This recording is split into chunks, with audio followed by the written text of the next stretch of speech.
अस्सलाम वालेकुम दोस्तों, वीडियो आखिर तक देखिए और चैनल को सब्सक्राइब कीजिए। शुक्रिया। शब कदर की अजीमुल शान फजीलत और सादत। रमज़ान की रातों में एक रात शब कदर कहलाती है, जो बहुत ही खैर व बरकत वाली रात है और जिसमें इबादत करने को कुरान करीम सूरतुल कदर में 1000 महीनों से अफजल बतलाया गया है। 1000 महीनों के 38 साल और 4 माह होते हैं। गोया इस रात की इबादत पूरी जिंदगी की इबादत से ज्यादा बेहतर है और 1000 महीनों से कितना ज्यादा है ये सिर्फ अल्लाह ही को मालूम है। इस रात को शब कदर कहने की एक से जायद वजूहात बयान की जाती हैं। पहली ये कि शब कदर फारसी लफ्ज़ है जिसके मायने हैं रात, और कदर तकदीर से है जिसके मायने मुकर्रर करना, तजवीज़ करना और तकदीर इलाही के हैं।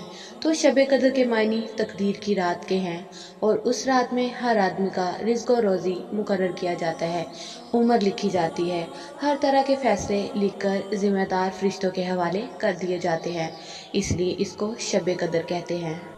और दूसरी वजह यह बयान की जाती है कि शब कदर के मायने इज़्ज़त व अज़मत और शराफत के हैं और इस रात में जो किताब कुरान लोहे महफूज से आसमान दुनिया पर उतारी वो भी काबिल कदर है और जिस पैगंबर पर उतारी वो भी काबिल कदर है और जिस उम्मत पर उतारी वो भी उम्मतों में से सबसे बेहतर उम्मत है।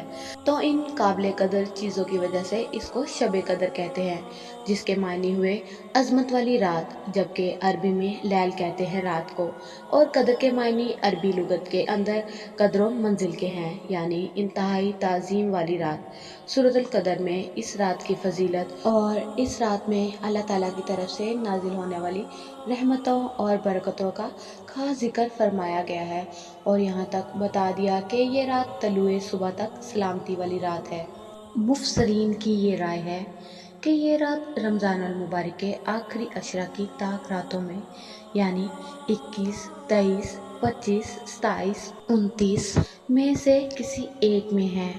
गालिब गुमान 27वीं शब का है और बाज़ मुफसरीन के नज़दीक ये एक रमज़ान अल मुबारक में अगर 27वीं शब है तो अगले रमज़ान अल मुबारक में ये किसी और ताक रात में भी आ सकती है। अलबत्ता रमज़ान अल मुबारक और आखिर अशरा में होने का रुझान ज़्यादा है। उलमाए कराम ने शब कदर के पोशीदा होने की बाद हिकमतें बयान फरमाई हैं जो दर्ज झैल है। नंबर 1, अगर शब कदर को जाहिर कर दिया जाता तो कोता हिम्मत लोग उसी रात की इबादत पर इक्तिफा कर लेते और दीगर रातों में इबादत का एहतमाम ना करते। नंबर 2, शब कदर जाहिर कर देने की सूरत में अगर किसी से ये शब छूट जाती तो उसे बहुत ज़्यादा हज़न व मलाल होता और दीगर रातों में वो दिल जमी से इबादत ना कर पाता। अब रमज़ान की 5 ताक रातों में से 2-3 रातें अक्सर लोगों को नसीब हो ही जाती हैं। नंबर 3, अगर शब कदर को जाहिर कर दिया जाता तो जिस तरह उस रात में इबादत का सवाब 1000 माह की इबादत से ज़्यादा है, उसी तरह उस रात में गुनाह भी 1000 दर्जा ज़्यादा होता। लिहाजा अल्लाह ताला ने उस रात को पोशीदा रखा ताकि इस शब में इबादत करें वो 1000 माह की इबादत से ज़्यादा अजर व सवाब पाएँ और अपनी जहालत व कम नसीबी से इस शब में भी गुनाह से बाज ना आए तो उन्हें शब कदर की तौहीन करने का गुनाह ना हो। नंबर 4, जैसा कि नज़ुल मलाइका की हिकमतों में ज़िक्र किया गया है कि अल्लाह ताला फरिश्तों की अज़मत बताने के लिए ज़मीन पर नाजिल फरमाता है, अपने इबादत गुजार बंदों पर फ़ख्र करता है।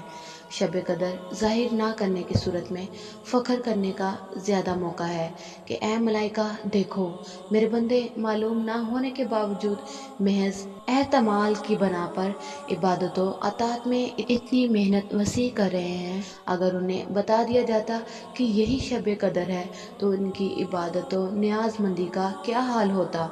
उसी तरह आखिरी अशरे की हर ताक रात में हर शख्स को यही सोचकर इबादत करनी चाहिए कि शायद यही शब कदर हो। उस तरह शब कदर की जुस्तजू में बरकत वाली 5 रातें इबादत इलाही में गुजारने की सआदत नसीब हो जाएगी। امام مالک رضی اللہ عنہ فرماتے ہیں کہ حضور صلی اللہ علیہ وآلہ وسلم نے جب پہلی امتوں کے لوگوں کی عمروں پر توجہ فرمائی تو آپ کو اپنی امت کے لوگوں کی عمریں کم معلوم ہوئی۔ آپ صلی اللہ علیہ وآلہ وسلم نے یہ خیال فرمایا کہ جب گزشتہ لوگوں کے مقابلے میں ان کی عمریں کم ہیں تو ان کی نیکیاں بھی کم رہیں گی۔ اس پر اللہ تعالیٰ نے آپ کو شب قدر عطا فرمائی جو 1000 میں کم ہے تو ان کی نیکیاں بھی کم رہیں گی۔ اس پر اللہ تعالیٰ نے آپ کو شب قدر عطا فرمائی جو 1000 مہینوں سے بہتر ہے۔ مفسرین فرماتے ہیں کہ اس رات اللہ کے حکم سے روح القدس جبریل امین بے شمار فرشتوں کے ساتھ نیچے اترتے ہیں تاکہ عظیم الشان خیر و برکت سے زمین والوں کو مستفید کیا جائے۔ بہرحال اس مبارک شب میں باطنی حیات اور روحانی خیر و برکت کا خاص نزول ہوتا ہے۔ آیت مبارکہ میں لفظ من کل امر سے مراد ہر کام کے انجام دینے کے لیے اس رات کو جو فرشتے نازل ہوتے ہیں، یعنی اللہ تعالیٰ ان فرشتوں کے ذریعے اپنے بندوں کو اس رات چین الامن اور دل جمی عطا فرماتے ہیں۔ یہ سکون و اطمینان صرف وہ زاہد و عابد ہی محسوس کر سکتے ہیں جو اس رات کی تلاش میں سرگرداں رہتے ہیں۔ حضرت عبادہ بن صامت رضی اللہ عنہ سے روایت ہے کہ یہ رات چمکدار اور صاف ہوتی ہے، نہ زیادہ گرم اور نہ زیادہ ٹھنڈی ہوتی ہے، بلکہ بینی بینی اور معتدل ہوتی ہے۔ اس رات کو شیاطین کو ستارے نہیں مارے جاتے۔ آسمانوں کی طرف نگاہ اٹھا کر دیکھنے سے آنکھوں میں نور اور دل میں سرور کی کیفیت پیدا ہوتی ہے۔ شب قدر کے بعد والی صبح کو سورج میں تیزی نہیں ہوتی۔ اس رات میں عبادت کی بڑی لذت محسوس ہوتی ہے اور عبادت میں خشوع و خضوع پیدا ہوتا ہے۔ بعض لوگوں نے دیکھا ہے کہ ہر چیز سجدہ کرتی ہے، یہاں تک کہ درخت بھی سجدہ کرتے ہیں اور اس رات پانی میٹھا ہو جاتا ہے۔ رسول اللہ صلی اللہ علیہ وآلہ وسلم نے ارشاد فرمایا، جو شخص شب قدر میں ایمان کے ساتھ اور ثواب کی نیت سے عبادت کے لیے کھڑا ہو، اس کے پچھلے تمام گناہ معاف ہو جاتے ہیں۔ کھڑے ہونے کا مطلب نماز پڑھنا، تلاوت قرآن اور ذکر وغیرہ میں مشغول ہونا ہے۔ یہ رات دعا کی مقبولیت کی رات ہے۔ اپنے لیے، دوستوں احباب کے لیے اور والدین کے لیے، تمام گزرے ہوئے لوگوں کے لیے دعا مغفرت کرنی چاہیے، اور دعاؤں میں سب سے بہتر وہ دعا ہے جو حضرت عائشہ رضی اللہ عنہ سے منقول ہے۔